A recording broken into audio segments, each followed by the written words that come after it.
नमः समय साराय स्वानुभूत्या चकास्ते चित्स्वभावाय भावाय सर्वभावान्तरक्षिते।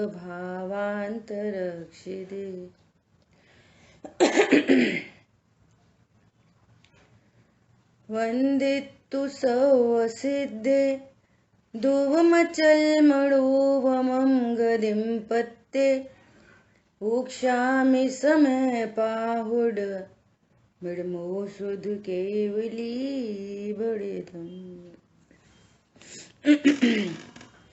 महान आध्यात्मिक ग्रंथ समय सार जी, और इसमें भी इस ग्रंथ की विशेषता कर्ता कर्म अधिकार इस पर अपनी चर्चा चल रही है। और कल अपन ने स्टार्ट की थी 116, 117, 118, 119, 120 5 गाथाओं का ये ग्रुप है। इन गाथाओं में सांख्य मत का निराकरण करते हैं, अर्थात जो पुद्गल को अपरिणामी मानता है, पुद्गल कर्म को अपरिणामी मानता है, तो सांख्य मत का प्रसंग आता है।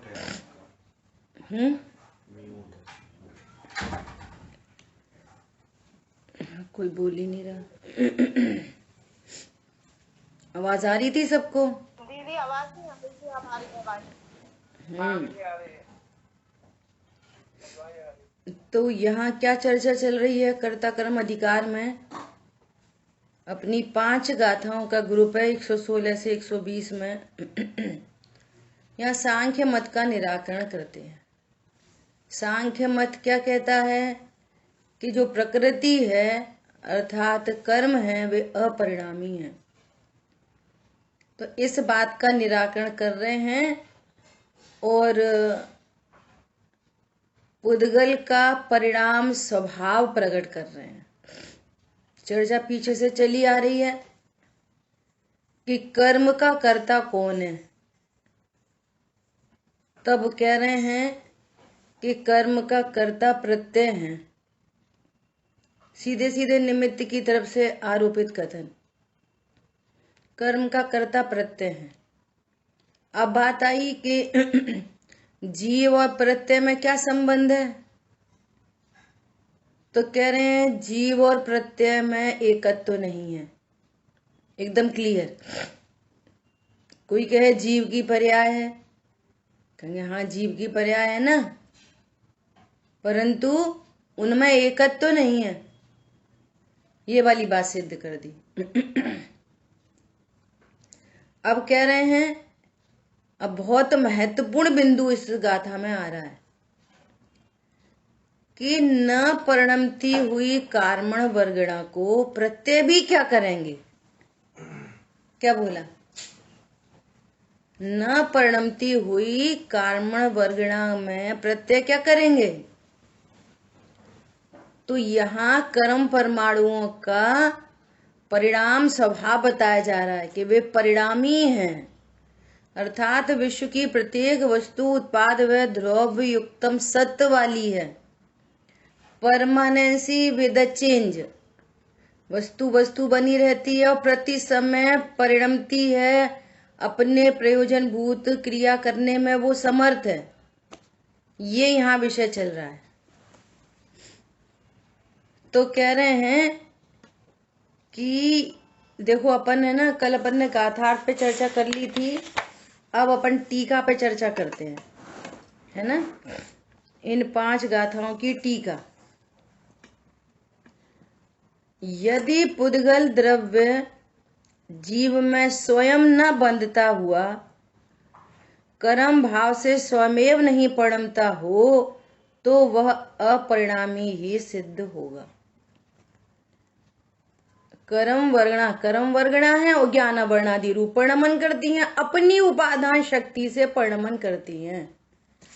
यदि कर्म वर्गणा उनमें ज्ञान वर्णादि रूप परिणमन करने की शक्ति ही ना हो तो उन्हें कौन परिणमाएगा। और आप कहोगे कि वे स्वयं से परिणमती नहीं है, तो फिर वे अपरिणामी सिद्ध हो गई। और अपरिणामी सिद्ध हो गई, तो भैया फिर आत्मा के ऐसे कर्मों का एक क्षेत्राभाग संबंध कैसे हुआ? और यदि नहीं हुआ तो फिर सारे संसार का ही नाश हो गया, बात पे कोई संसार ही नहीं कहलाएगा।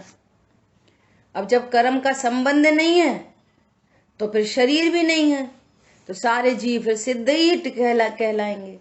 सो तो एकदम अपने ज्ञान से साक्षात देखे हुए से बिल्कुल विरोध आता है इस बात में, है ना। तो इसका मतलब है कि कर्म तो परिणमित होता है। कर्म मतलब ज्ञान, वो जो कर्म वर्गणा है मूल में, रॉ मटेरियल है ना, पुद्गल स्कंध कर्म वर्गणा, ये कर्म रूप परिणमन होने की योग्यता इनमें ही है। प्रत्येक द्रव्य में अपने अपने परिणमन करने की योग्यता है। सो यहाँ कर्म में भी परिणमन योग्यता बता रहे हैं, उसके परिणामी स्वभाव को बता रहे हैं। पुद्गल द्रव्य रहता हुआ और ज्ञानावर्णादि रूप परिणमन करता है। और देखो विषय तो यहाँ पर नहीं है, पर अपने को ऐसा ख्याल में आ रहा है कि यहाँ भी जो पुद्गल वर्गणा, जो ज्ञानावर्णादि कर्म बंध जाते हैं ना, वे भी ऐसे नहीं बंधे रहते कि बंध गए अब बंधे हैं बस। वे बंधे हुए कर्म भी वर्तमान के परिणामों का निमित्त पाकर उनमें उत्कर्षण अपकर्षण संक्रमण सब होते रहते हैं उनमें। तो ऐसा ही नहीं है कि अपरिणामी बन गए और अपरिणामी पड़े हुए हैं, नहीं, उनमें हर समय परिणमन चल रहा है। या बंधने के बाद भी, है ना। ऐसा होने पर संसार का अभाव होगा। यदि आप ये कहोगे कि कर्म परमाणु हैं, वे परिणमते ही नहीं, उनमें परिणमन स्वभाव नहीं, तो प्रश्न है फिर ये बंधे कैसे जीव के साथ? अगर ये ज्ञान वर्णादि रूप नहीं परिणमते तो फिर जीव के साथ बंधे कैसे? बंधे हैं इसका मतलब परिणमते हैं। और संसार में वैरायटी दिखाई दे रही है, विचित्रताएं दिखाई दे रही हैं। बोलो गजब है, कितनी वैरायटी है, कितनी वैरायटी, कल्पना करो।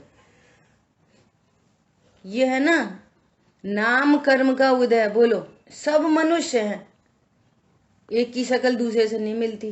कितनी वैरायटी है नाम कर्म की मनुष्य गति के जीवों में। बोलो अंगूठा लगाते थंब प्रिंट, एक का दूसरे से मिलता है, किसी का किसी से थंब प्रिंट। जो ऊपर से साइन करे जाते हैं उनका तो मैचअप कोई कर सकता है same to same, thumb print कहां से लेके आएगा?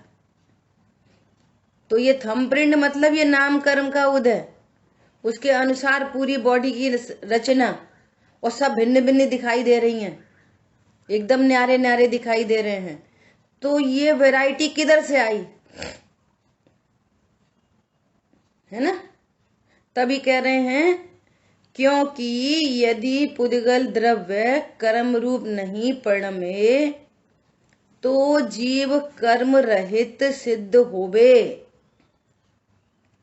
पुद्गल तो कर्म रूप परिणमन करते ही नहीं है, तो फिर जब परिणमन करते हैं तभी बंद होता है, और परिणमन नहीं करते तो बंद ही नहीं होते। यहाँ पे भरी पड़ी है कर्म वर्गणा,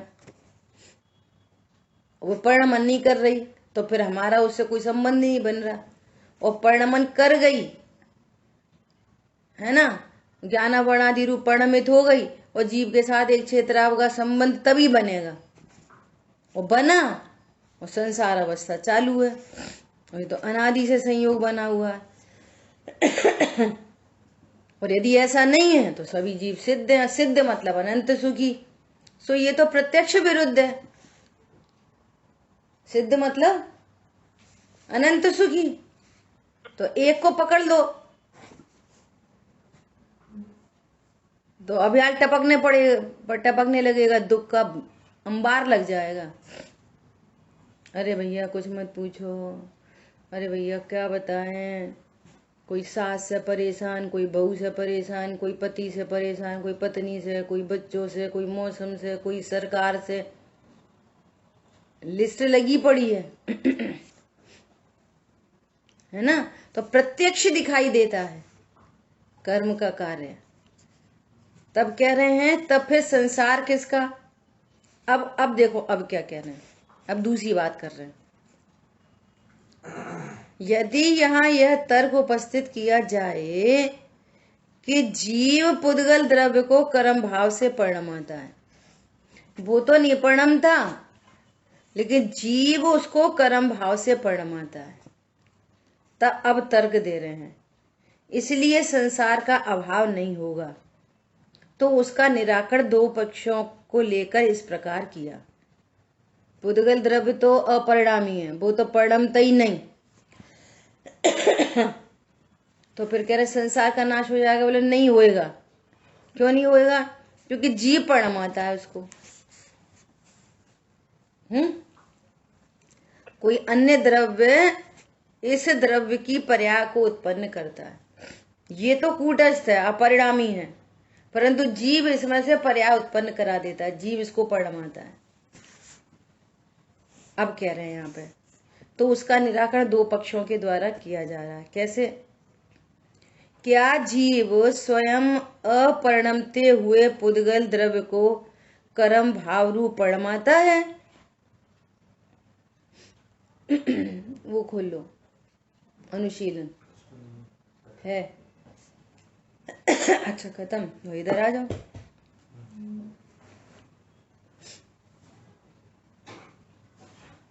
क्या बोल रहे हैं? उसका निराकरण दो पक्षों के द्वारा किया जा रहा है। क्या जीव स्वयं अपरिणमते हुए, जिसमें परिणमन करने की शक्ति नहीं है, जो अपरिणामी है, ऐसे अपरिणमते हुए पुद्गल द्रव्य को कर्म भाव रूप परिणमा सकता है? या स्वयं परिणमते हुए को,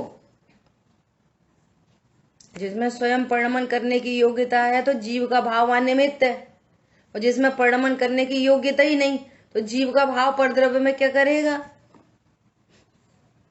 है ना। कल एग्जाम्पल दिए थे बहुत सारे कि जो मैच्योर कलियां हैं, जो जिनमें खिलने की योग्यता है, उन्हें तो सूर्यमुखी खिला देगा, लेकिन जो इमेच्योर हैं उनको सूरज खिला देगा? स्वयं जिसमें परिणमन करने की योग्यता है वहां परद्रव्य का परिणाम निमित्त होता है, और जिसमें परिणमन करने की योग्यता ही नहीं उसको परद्रव्य क्या करेगा? ऐसा यहाँ पर तर्क दे रहे हैं, है ना। यदि सूरज से सूर्यमुखी खिलता तो सारी कलियां खिल जाती। अब जिन कलियों में खिलने की योग्यता नहीं उनमें सूर्य ने क्या किया, तो फिर जो खिल रहा है उसमें सूर्य ने क्या किया? अभी बोलोगे ये कैसे खिला देगा सूर्य, ये तो अभी खिलने की योग्यता ही नहीं है। तभी तो कह रहे हैं जिनमें खिलने की योग्यता है वे अपनी योग्यता से खिली हैं, इनमें भी सूर्य ने कुछ नहीं किया। एक निमित्त जरूर उपस्थित है, बस। निमित्त मतलब जो उपादान में कुछ नहीं करता, जिसके अनुकूल उपस्थिति होती है। निमित्त मतलब इसने वहां जाके कुछ कराया नहीं है। ऐसे ही जीव का भाव स्वयं परिणमन करती हुई कारण वर्गणा में निमित्त है। जीव कर्म को बांधता नहीं, जिनमें बंधने की योग्यता है वहां जीव का भाव उपस्थित है। ऐसा घनिष्ठ निमित्त नैमित्तिक संबंध है, और इतना घनिष्ठ संबंध है कि यदि यहाँ पर क्रोध रूप परिणाम हो तो यहाँ पे द्रव्य क्रोध बंधेगा, द्रव्य मान नहीं बंधेगा। यहाँ पे क्षमा रूप भाव हो तो तीव्र बंध नहीं होगा, मंद बंध होगा। यहाँ पे तीव्र कषाय भाव हो तो तीव्र बंध होगा। ऐसे घनिष्ठ निमित्त नैमित्तिक संबंध है। दया दान आदि के परिणाम हो तो अघाती कर्म में साता बंधेगी, असाता नहीं बंधेगी। ऐसा घनिष्ठ संबंध है, परंतु निमित्त नैमित्तिक संबंध है। जीव कर्म परमाणुओं को परिणमाता नहीं। योग्यता तो उनकी है, उपादान शक्ति उनकी है, और जीव निमित्त है। ये सर्वज्ञ भगवान के ज्ञान से आई बात है सर्वज्ञ, सारी दुनिया ऐसा कहती है निमित्त से कार्य, निमित्त था इसलिए हुआ। भगवान कह रहे हैं आप परिणमन देखो, परिणमन कहाँ हुआ है, वो मूल उपादान है जहां जहां परिणमन है। तो ये कार्मर वर्गणना परिणमन की है, ज्ञान वर्णादि रूप, जीव नहीं परिणमा है, उधर जीव का भाव निमित्त है, ऐसा कह रहे हैं। ठीक है। क्या बोल रहे हैं प्रथम पक्ष में, क्या बोल रहे हैं?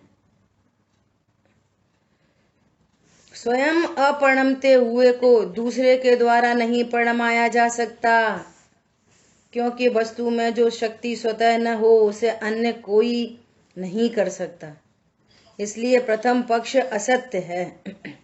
और स्वयं परिणमते हुए अन्य परिणाम वाले की अपेक्षा नहीं रखता, जिसमें स्वयं ही परिणमन करने की योग्यता है वो दूसरे की अपेक्षा नहीं रखता। तो दोनों तरफ से निराकरण हुआ कि प्रत्येक वस्तु अपनी अपनी शक्ति से परिणमन करती है।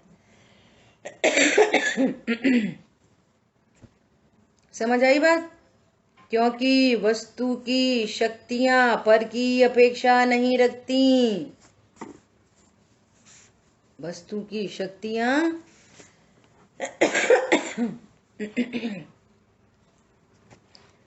पर की अपेक्षा नहीं रखती, इसलिए दूसरा पक्ष भी असत्य है। जिसमें परिणमन करने की शक्ति नहीं है उसमें दूसरा कुछ नहीं कर सकता, और जिसमें परिणमन करने की शक्ति है वो दूसरे की अपेक्षा नहीं रखता। इसलिए तुम कहो कि जीव कर्म को परिणमाता है, ये वाली बात गलत है, और पुद्गल कर्म स्वयं से परिणमता ही नहीं, ये वाली बात भी गलत है। तो पुद्गल का स्वयं से परिणामी स्वभाव है, ये सिद्ध हो गया। क्लियर हो गई बात? अब ऐसी की ऐसी बात अब जीव पर घटित करेंगे। अपना पर्पस तो जीव के बारे में जानने का है। समझ आ गई बात? पुद्गल कर्म को समझाते हुए अब किसको समझाएंगे? जीव को समझाएंगे। अतः पुद्गल द्रव्य परिणमन स्वभाव वाला स्वयमेव हो। ऐसा होने से जैसे घट रूप मिट्टी ही स्वयं घट है, उसी प्रकार जड़ स्वभाव वाले ज्ञान वर्णादि कर्म रूप परिणमित पुद्गल द्रव्य ही स्वयं ज्ञान वर्णादि कर्म है। इस प्रकार पुद्गल द्रव्य का परिणाम स्वभावत्व सिद्ध हुआ। पुद्गल कर्म अपनी योग्यता से बंधते हैं। हरी बात समझ में? देखो, अब इसी अर्थ का कलश रूप काव्य कहते हैं। जहां भी कलश आएंगे तो वो कलश अमृतचंद आचार्य भगवान के कैसे आएंगे? उस बात को दृढ़ करने के लिए। आगामी गाथा आ रही होंगी उसको सरल करने के लिए, और आगामी गाथा का ढिंडोरा पीटेंगे। अब सावधान, अब ऐसी गाथा आ रही है। ये अमृतचंद आचार्य देव की कलाकारी है ना। अब इसी अर्थ को दृढ़ करने के लिए कलश कहते हैं। क्या कहते हैं कलश में? अपन डायरेक्ट श्लोकार्थ पढ़ रहे हैं। कलश है 64। इस प्रकार पुद्गल द्रव्य की स्वभावभूत परिणमन शक्ति निर्विघ्न सिद्ध हुई। देखो, अब वो तो अनादि से सिद्ध है, ज्ञान हमें हमारे ज्ञान में सिद्ध करनी है। यहाँ जितने लोग भी विराजमान हैं, आप बोलो आपके ज्ञान में सिद्ध हुई कि नहीं? क्या बोल रहे हैं? इस प्रकार दो लॉजिक दे दिए। जिसमें परिणमन करने की शक्ति ना हो उसे कौन परिणमन कराएगा, और जिसमें परिणमन करने की शक्ति है उसे दूसरे की क्या अपेक्षा? दो लॉजिक दे दिए। और यदि कर्म अपरिणामी सिद्ध हो तो संसार अवस्था किसकी, कैसे बनेगी? तो इन सारे लॉजिक से कह रहे हैं कि पुद्गल द्रव्य की स्वभावभूत परिणमन शक्ति निर्विघ्न सिद्ध हुई। बोलो आपके ज्ञान में सिद्ध हुई कि नहीं हुई? बोलिए।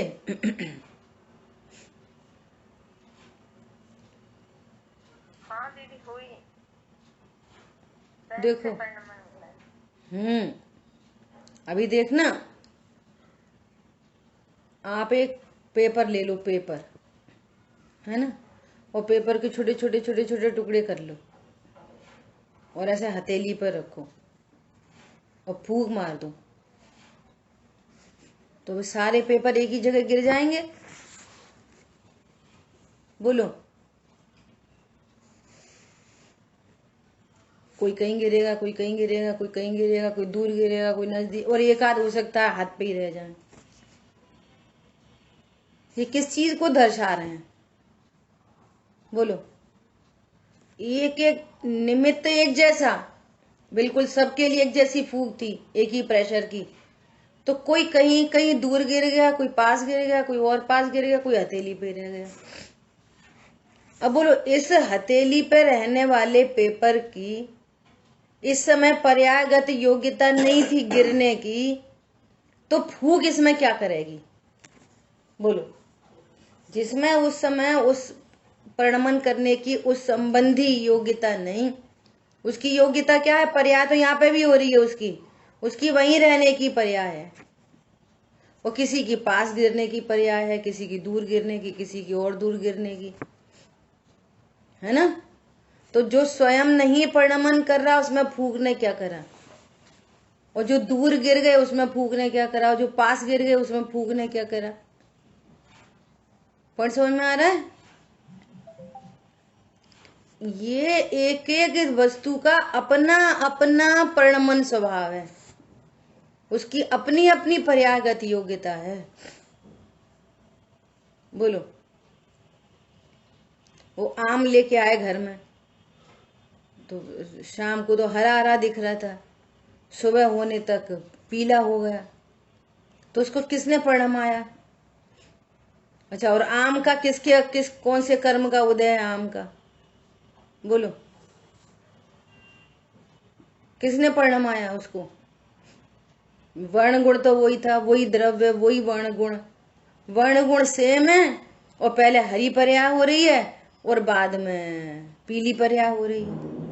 वर्ण गुण एक ही है, तो एक एक पर्याय की योग्यता होती है, उसमें स्वयं अपनी उपादान शक्ति होती है, वो अपने षटकारक से परिणमन करती है। वो न किसी भिन्न पर पदार्थ के कारण होती है और न त्रिकाली ध्रुव के कारण। चर्चा पहले हो गई कि परद्रव्य का निषेध करने के लिए इसकी पर्याय कहते हैं। क्या बोला? परद्रव्य का निषेध करने के लिए इसकी पर्याय कहते हैं, है ना। और स्वरूप ऐसा है कि पर्याय की योग्यता बताने के लिए त्रिकाली ध्रुव का भी निषेध बरतता है, क्योंकि ध्रुव तो सदा है, एक रूप है, पर्याय अनेक प्रकार की हैं, तो अनेक प्रकार की योग्यताएं होती हैं पर्याय की। सो कह रहे हैं कि स्वभावभूत परिणमन शक्ति निर्विघ्न सिद्ध हुई। यहाँ तो पुद्गल की चर्चा चल रही है ना। उसके सिद्ध होने पर पुद्गल द्रव्य अपने जिस भाव को करता है उसका वह द्रव्य पुद्गल द्रव्य ही करता है। जो जिस भाव से परिणमन करता है वही उस भाव का करता है। ये वाली बात अलग है कि उस भाव के परिणमन में निमित्त उपस्थित होता है ना। तो निमित्त उपादान में जाकर कुछ नहीं करता। अब देखो भावार्थ। सर्वद्रव्य परिणमन स्वभाव वाले हैं, इसलिए वे अपने अपने भाव के स्वयं ही करता है। पुद्गल द्रव्य भी जिस भाव को करता है उसका वह स्वयं ही करता है। विश्व के सारे पदार्थ परिणमन स्वभाव वाले ही होते हैं और सब अपने अपने भाव रूप परिणमन करते हैं। ठीक है। ये सारे ही द्रव्यों में ऐसा परिणाम स्वभाव होता है, सभी द्रव्यों में। द्रव्य स्वभाव अपरिणामी और पर्याय है परिणामी। प्रति समय उत्पाद व्यय चलता ही रहता है। ऐसा विश्व में कोई द्रव्य नहीं जिसमें द्रव्य है और उत्पाद व्यय नहीं है। ऐसा विश्व का कोई द्रव्य नहीं है ना। और वो जो परिणमन है वो उसी का स्वभाव है। जिस भाव से परिणमन करता है वो योग्यता उसी द्रव्य की है, पर की नहीं है तो कहते हैं उसी द्रव्य की है। और द्रव्य का भी निषेध करने के लिए कहेंगे उस पर्याय की अपनी योग्यता है। समझ में आ गई है? देखो अब जीव पे पूरी बात चलेगी, बहुत शानदार।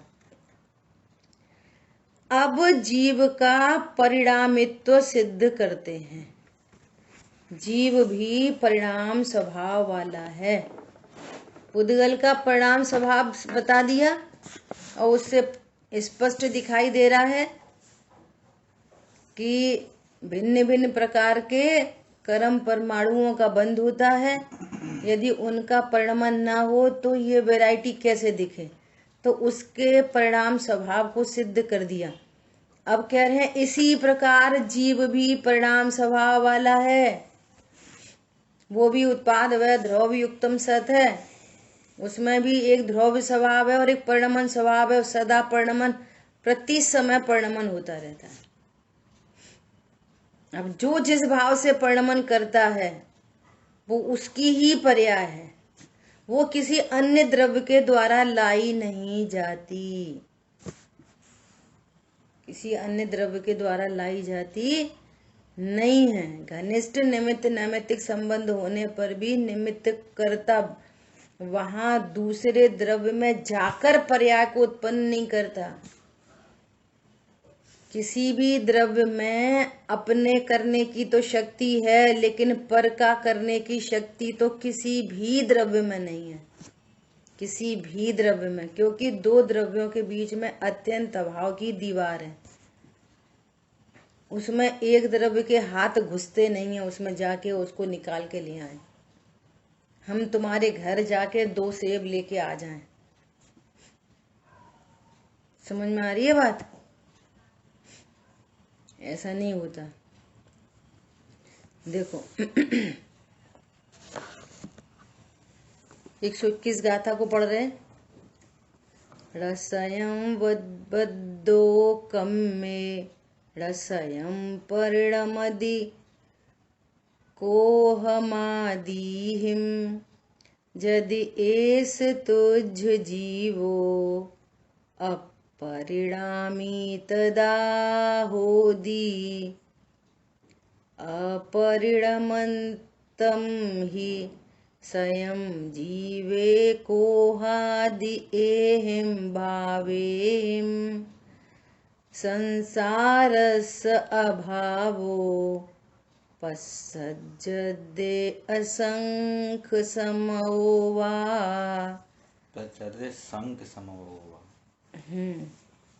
पोगलकं मम को हो जीवं परिणामयेदि कोहतं तं समय परिणमन्तं कहम्णु परिणामयदि कोहो असमय परिणमदि कोह भावेण एष दे बुद्धि कोहो परिणामयदे जीवं कोहतमिति मिच्छा। डायरेक्ट अभी अपन गाथार्थ पढ़ते हैं। कोहु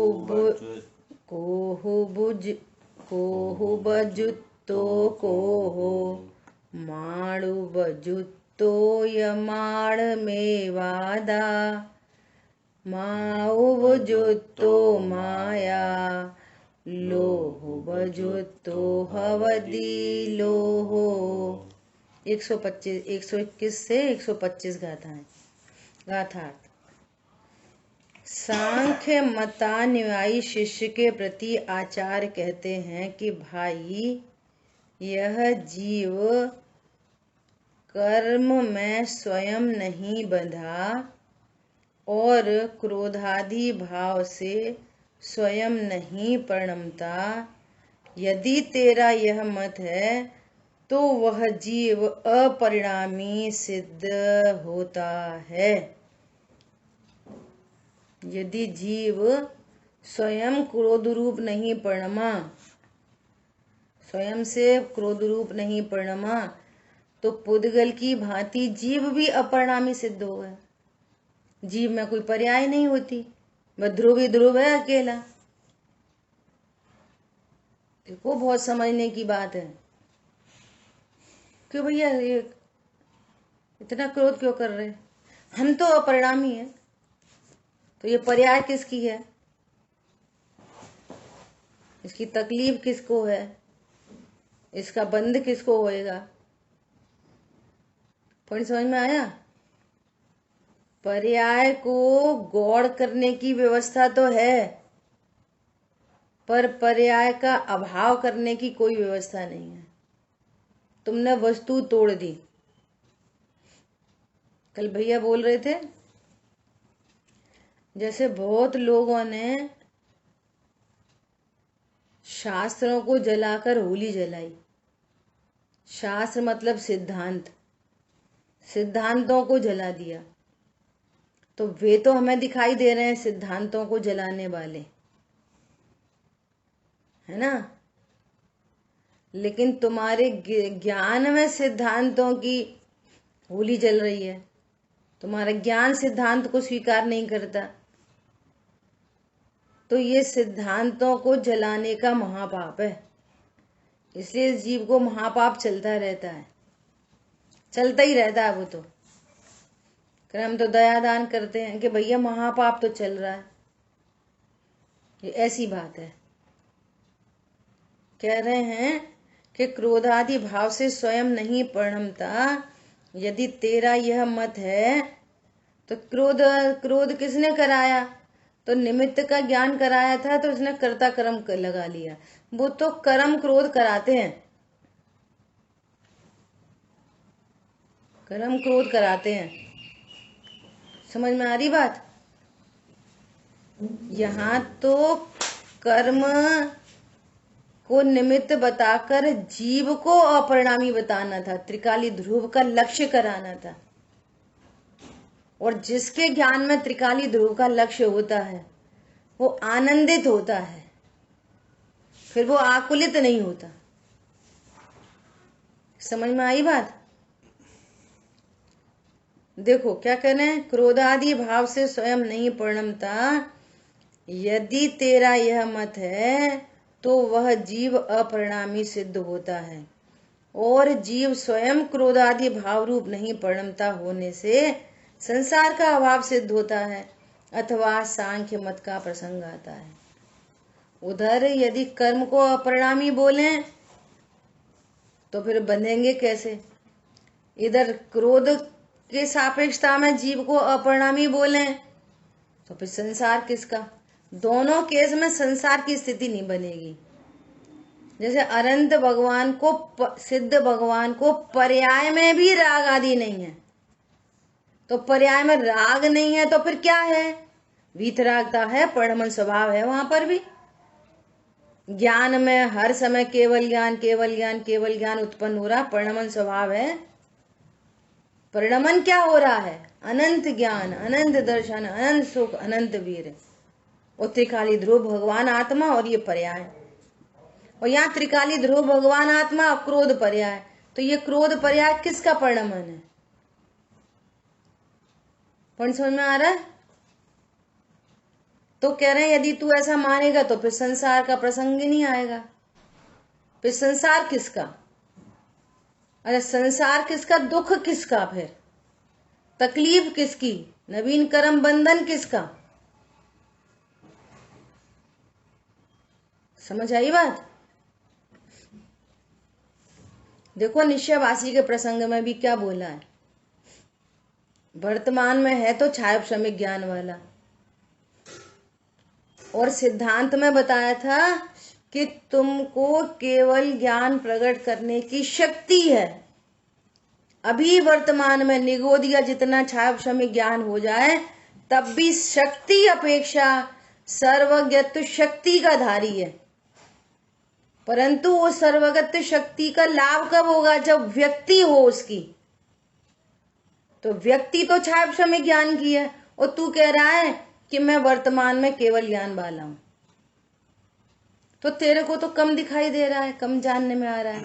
तो क्या बोलता है कि उसके ऊपर ज्ञान वर्णादि कर्मों का ने ढक दिया है तो मेरे पास केवल ज्ञान, परंतु ज्ञान वर्णादि कर्मों ने उस केवल ज्ञान को ढक रखा है। तो वो कह रहे हैं भैया ऐसा कोई केवल ज्ञान होता है जिसको ज्ञान वर्णादि कर्म ढक लेंगे? बोलो, केवल ज्ञान प्रगट और प्रगट केवल ज्ञान को कौन ढक लेगा? केवल ज्ञान को ढकने की किसी में सामर्थ्य है? सकल द्रव्य के गुण अनंत पर्याय अनंता। बड़े बड़े पहाड़ तो केवल ज्ञान को रोक नहीं पा रहे, ये इतने सूक्ष्म ज्ञान वर्णादि कर्म उस केवल ज्ञान को रोक लेंगे। तो जो राइट द्रव्य गुण पर्याय की प्रोसेस में नहीं जाता ना, उसको ऐसे अनेक अनेक प्रकार के मत उसके ज्ञान में चलते रहते हैं। समझ में आ रही है बात? ऐसी अद्भुत बात है। तभी क्या बोल रहे हैं कि यदि तू ऐसा मानेगा तो सांख्य मत का प्रसंग आएगा। जीव सर्वथा अपरिणामी है। यहाँ प्रयोजन की दृष्टि से यहाँ पर भी कहते हैं कि ओहो मैं तो अपरिणामी हूं, परिणमता ही नहीं। तो यहाँ उस पर्याय को गौड़ करके कहा गया जा रहा है अपरिणामी। ये पर्याय को अस्वीकार करके कह रहा है अपरिणामी। जमीन आसमान का अंतर हो गया। पर्याय का ज्ञान बराबर से होता है और पर्याय का ज्ञान होना भी सम्यक ज्ञान है। पता चलता है कि पर्याय में जाना हुआ प्रयोजनवान है। पर्याय के ज्ञान को क्या बोला है? जाना हुआ प्रयोजनवान। और पर्याय को गौड़ करके ध्रुव का लक्ष्य करो आनंद होएगा, और पर्याय को देखते रहोगे तो राग होगा। तो ये प्रयोजन की दृष्टि से वो टेक्निक लगाई है। लेकिन तू पर्याय कोई नहीं माने और अपने को सर्वथा अपरिणामी माने तो ये सांख्य मत का दोष आएगा। कोई और नहीं होते, जैनी के भेष में ही सांख्यमती हैं, जैनी के भेष में ही निश्चावासी हैं, व्यवहारावासी हैं, उभयावासी हैं, कोई और नहीं है वे लोग। द्रव्य गुण पर्याय का सही स्वरूप नहीं जानने से हम तुम के बीच में ही रहते हैं ये लोग। और ऐसे मजाक से घरों में चर्चा चलती है, हाँ भैया भगवान आत्मा समोसे खाओ। अरे आप समोसे खा रहे हो? अरे हम तो अनाहारी हैं, हम कौन खा रहे? अपन तो अनाहारी हैं।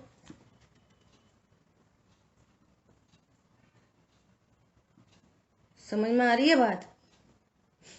अरे भैया पानी वानी छान के थोड़ा सा देखो जीवों का घात हो। अरे अपन तो अकर्ता है।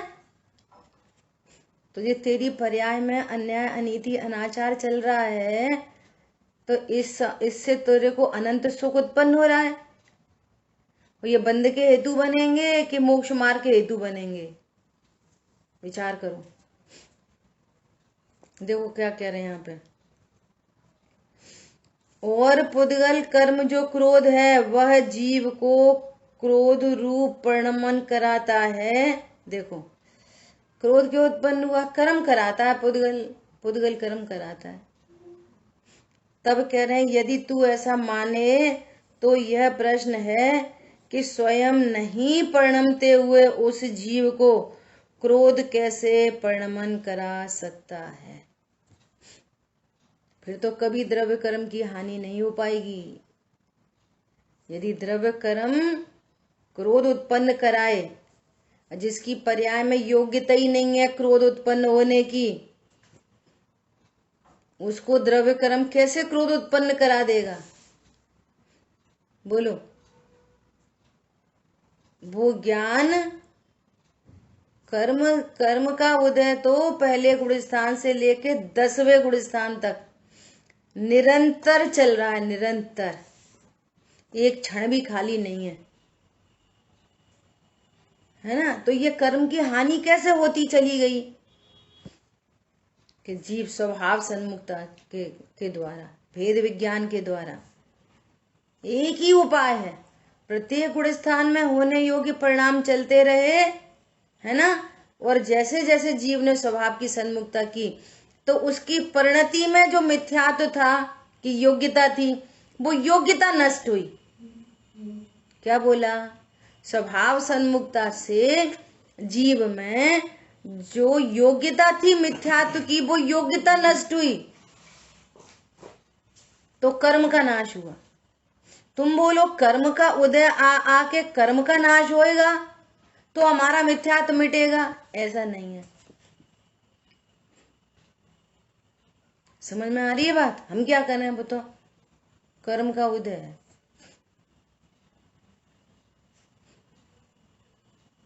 भैया चौथे गुण स्थान से पांचवें गुण स्थान तक इतनी देर क्यों लग रही है?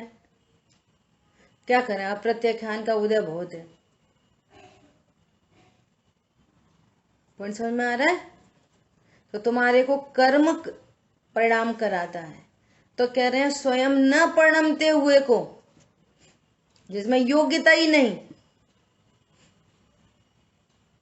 देखो घर में मिथ्या दृष्टि जीवों को ही देख लो।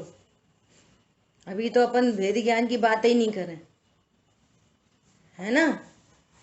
घर में एक प्रकार की घटना घटित हो, कोई अनुकूल हो या प्रतिकूल हो, अनुकूल प्रतिकूल होती तो नहीं है लेकिन वो जानता है ना। मान लिया कोई अनुकूल घटना घटित हुई, वो घर में 4 मेंबर हैं, तो चारों को एक जैसी खुशी होती है। अभी मिथ्या दृष्टियों की बात चल रही है। बोलो, घर में नई गाड़ी आई, 20 लाख की नई गाड़ी खरीदी, तो चारों ही लोग घूमेंगे उसमें, तो चारों को एक जैसी खुशी हो रही है। अरे बोलो, सबको अपनी अपनी योग्यता प्रमाण खुशी होगी। किसी को बहुत ज्यादा होगी, किसी को बहुत कम होगी, किसी को दोनों के बीच में होगी। तो ये वेरिएशन क्यों है? बोलो, योग्यता, एक एक जीव की योग्यता, है ना। और विपरीत घटना घटी हो, कोई मान लिया वो नई आई थी और एक्सीडेंट हो गया और पूरी टूट गई, तो सबको दुख एक ही प्रकार का होएगा। अरे बोलते ही नहीं कोई। सबको दुख एक ही प्रकार का रहे होएगा? नहीं, बोलो। सबकी अपनी अपनी। हाँ, सब अपनी अपनी योग्यता से दुखी होंगे, सारे के सारे। अरे और तो छोड़ो, अब सर्दी स्टार्ट हो रही है, तो सर्दी टेम्परेचर तो मान लिया 15 डिग्री टेम्परेचर है, तो सबको एक जैसी सर्दी लगेगी? बोलो, 40 डिग्री टेम्परेचर है, सबको एक जैसी गर्मी लगती है? गर्मी तो एक ही जैसी है, पर किसी को कम लगती है, किसी को ज्यादा लगती है। मतलब जिसकी पर्याय की जैसी जैसी योग्यता, जीव की पर्याय है ये। समझ में आई बात? सो यहां पर कह रहे हैं कि जिसमें क्रोध रूप मुनिराज के सिर पे सीढ़ी रख दी और स्वभाव के आश्रय से 3-3 कषाय की योग्यता नष्ट हो गई, 3-3 विकार नष्ट हो गए, 3-3 प्रकार के विकार नष्ट हो गए। अब योग्यता ही नहीं है विकार की, अब सिर पे सिगड़ी रख दे तो कितना क्रोध उत्पन्न होएगा? बोलो, योग्यता ही नहीं है। और कोई हाथ जोड़ के हाथ पैर वो तुम्हें माल्यार्पण करे और तुम्हारी योग्यता निगेटिव एटीट्यूड की है, तो इसको कौन सुखी करेगा? बोलो, दोनों साइड से लगाना, कौन सुखी करेगा? बाहर में लग्जरी का अंबार है और यहां पे योग्यता है क्रोध की। पॉइंट समझ में आ रहा है? तो उसको कौन परिणाम आएगा? ये बात चल रही है। क्या बोल रहे हैं? ऐसा तू माने तो यह प्रश्न है कि स्वयं नहीं परिणमते हुए उस जीव को क्रोध कैसे परिणमन करा सकता है। अथवा यदि आत्मा अपने आप क्रोध भाव से परिणमता है, ऐसी तेरी बुद्धि हो, तो क्रोध जीव को क्रोध रूप परिणमन कराता है, यह कथन मिथ्या